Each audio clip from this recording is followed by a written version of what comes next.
ದಶ ದಿಶೆಯಲ್ಲೂ ಇವ ಮಹಾರಾಜ ಯುಗ ಪುರುಷಾನೇ ಈ ಗುಣ ತೇಜ ಜೈ ಶ್ರೀರಾಮ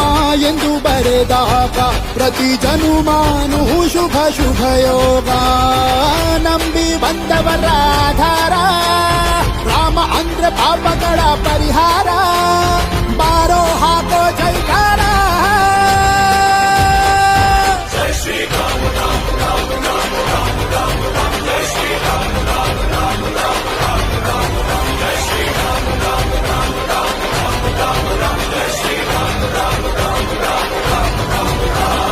ರಾಮ ಬಿಟ್ಟ ಬಾಣಕ್ಕೆ ಸತ್ತ ರಾವಣ